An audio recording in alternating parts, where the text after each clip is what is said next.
By nightfall this day, they hoped to reach Clitheroe, as Ma thought it was within 10 miles now. There, they planned to beg some shelter and food, as the last of the bread and preserves that Ma had packed for their trip had run out the night before. Hunger and cold slowed their progress. Ruth's more than that of the others, as her affliction, already a hindrance to her, worsened with the effort of walking such a long distance. Looking up, she saw that her Ma was 300 yards ahead of her.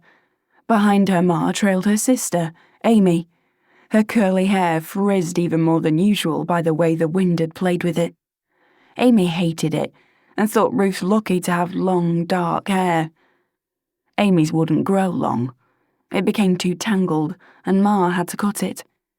It reminded Ruth of a bowl of soap suds all bubbled up, and though Amy wouldn't have it, it set off her pretty face and huge dark eyes. At 15 years of age, Amy was younger than Ruth by 3 years. No one would take her and Amy for sisters if they didn't know them to be. There was nothing about them that resembled the other. Amy held the hand of 4-year-old Elsie, a delicate child who was slow to learn new skills. Seth, 14 and a bit, and 10 months younger than Amy, and George, just 9 months younger than Seth, were up in front. Seth pushed the pram which had carried them all as bairns, and which was still needed for Elsie as she tired easily.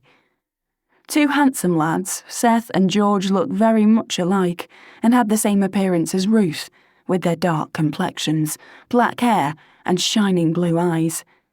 They were different in character, though. Seth had a gentle nature and preferred to reason problems out rather than argue his point.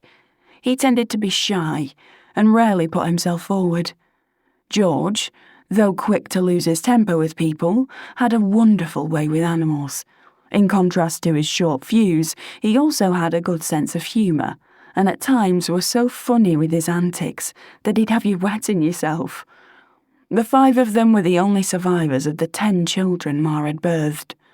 One of these children, and 2 miscarriages, accounted for the gap in age between Ruth and her first 3 siblings. Twin boys and another 2 girls had died between George's birth and Elsie's. Ruth had helped at the delivery of all of them, from Amy down, and still felt the pain of their loss. "Bye, lass, I can't go on without you. The howl of the wind took away Ma's words as she stepped off the grass verge to walk back towards Ruth.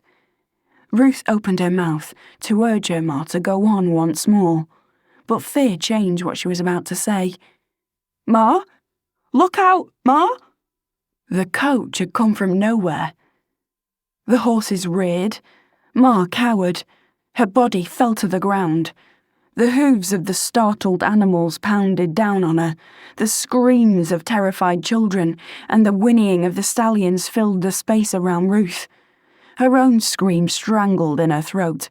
Horror held her as if she'd been turned to stone. But then desperation moved her body and urged her forward. "Ma? Nah, Ma." All around her went into slow motion, and it seemed she had to claw her way through invisible barriers as she tried to hasten. When at last she neared them, the horses swayed. Their hooves lost their grip on the muddied road, and the carriage went onto its left wheel, before banging down onto its right. The violent motion catapulted the driver from his seat and over the cliff. His horror held the knowledge of his own imminent death.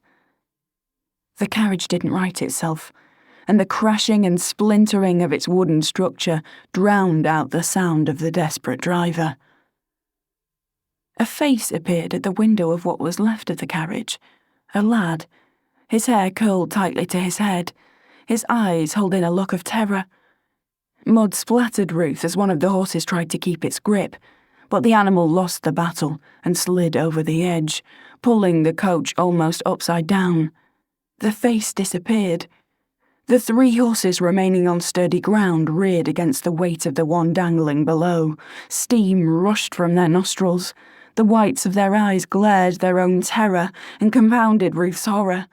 Finding her voice, she shouted orders. "Amy, come and help me. Seth, George, get Ma away."